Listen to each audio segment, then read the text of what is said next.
Sweet association பிரசிடென்ட்டா Siddhartha எல்லாரும் தேர்ந்தெடுத்திருக்காங்க. அப்படியா? ரொம்ப சந்தோஷம். ரொம்ப நன்றி.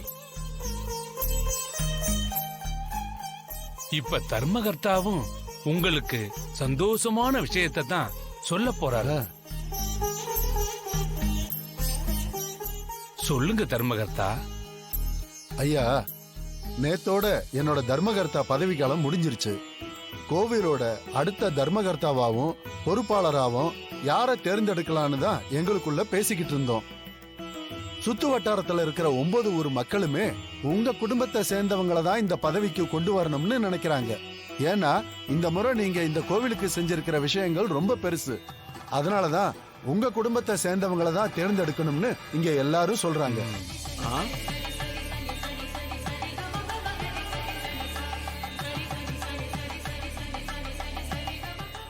அதனால ஐயா, உங்களை கோவில் தர்மகர்த்தாவாவும் கோவில் பொறுப்பாளரா தம்பி சித்தார்த்த நாங்க நியமிச்சிருக்கோம்.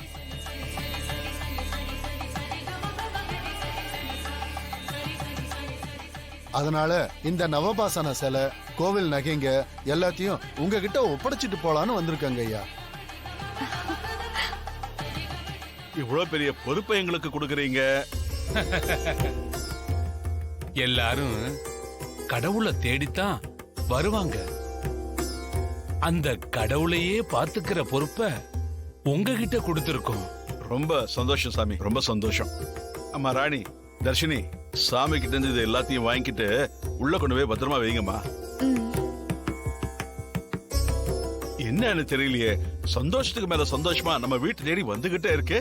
அம்மா ராணி, அதை உள்ள கொண்டு போய் வைமா. வா தர்ஷினி, போய் எடுத்துன்னு போலாம். போமா.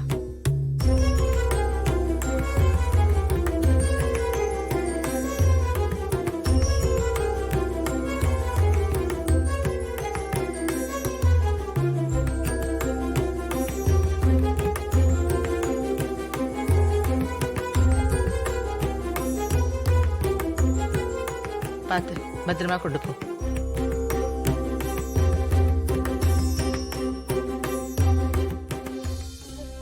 வந்த வேலை நல்லபடியா முடிஞ்சிருச்சு.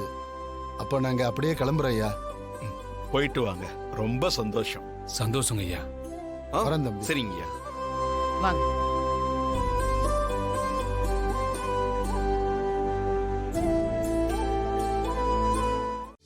சரிங்க சார், நாங்களும் அப்படியே கிளம்புறோம். சரிங்க. நீங்க தலைவரா தேர்ந்தெடுத்ததுக்கு திரும்பவும் வாழ்த்து சொல்லிக்கிறேன். யா, தேங்க்ஸ். சந்தோஷங்க. வாங்க. நீங்க போங்க, நான் வரேன். வரேன். சரி. வாங்க.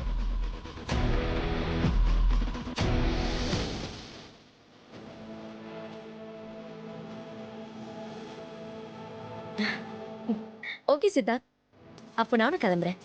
எப்படியோ நீ தலைவரா வந்ததுல இருந்து எல்லாமே நல்லதா நடந்துகிட்டு இருக்கு. இனிமேலும் நல்லதாவே நடக்கும்னு நான் நம்புறேன். வரட்டுமா? சரி. வரையா? போயிட்டு வாங்க.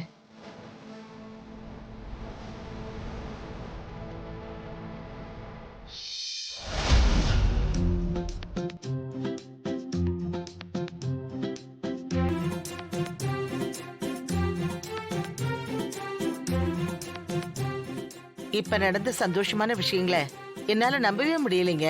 எனக்கு அவ்வளவு சந்தோஷமா இருக்குங்க. ஆமா, எங்களாலையும் தான் நம்ப முடியல. இந்த ஊட்ட என்னென்னமோ நடக்குதே. யோ தாடிகாரா, உனக்கு அந்த மாலை சூப்பரா இருந்துச்சியா? இதுல என்ன இருக்கு? அண்ணே, நீங்க இந்த மாலையை போட்டுக்கோங்க. அண்ணி, நீங்க பக்கத்துல நில்லுங்க. தர்ஷினி, எதுக்கு இதெல்லாம்? ஏய், போட்டுக்கோங்க. சொன்னா பக்கத்துல கேட்க நில்லுங்க. மாட்டேன். அப்படியே இருங்க.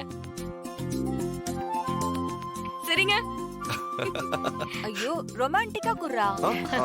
ராணி, கொஞ்சம் சிரி.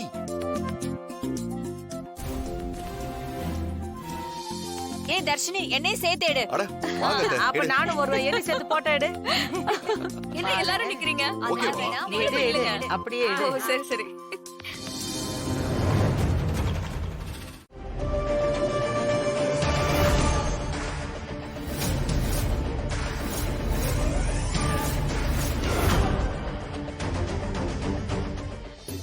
என்னங்க இது?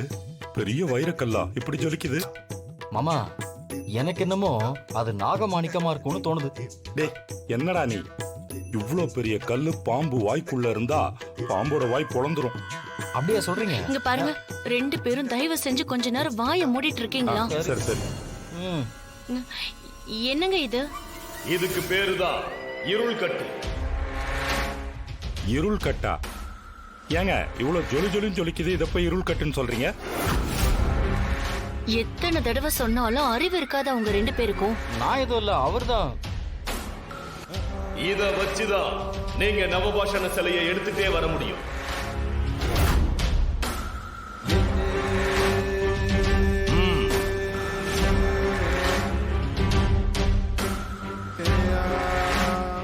இத பத்தி விளக்கமா நான் சொல்றேன்.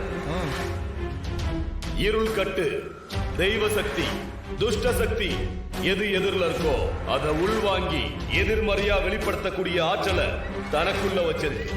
அதனாலதான் இதுக்கு பேரு இருள் கட்டு. இதை எப்படி பயன்படுத்துறது? சொல்றேன்.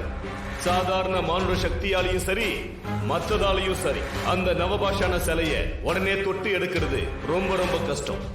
சிலையை எடுத்து நீங்க என் எல்லைக்குள்ள கொண்டு வரதுக்கு இந்த இருள் கட்டு தான் உதவி செய்ய போகுது. நவபாஷான சிலைக்கு முன்னாடி இந்த இருள் கட்டை கொண்டு போய் வச்சா இதுல இருக்கிற எதிர்மறையான ஆற்றல் அந்த சிலையில இருக்கிற தெய்வ சக்திய உடனடியா உள்வாங்கி அதை உள்வாங்கின மறு நிமிஷமே இந்த வெள்ளை நிறம் கருப்பு நிறமா மாறிடும். அதுக்கப்புறம் தான் உங்களால அந்த சிலையை தொடவே முடியும். புரியுதா? புரியுது, நாங்க பாத்துக்கிறோம்.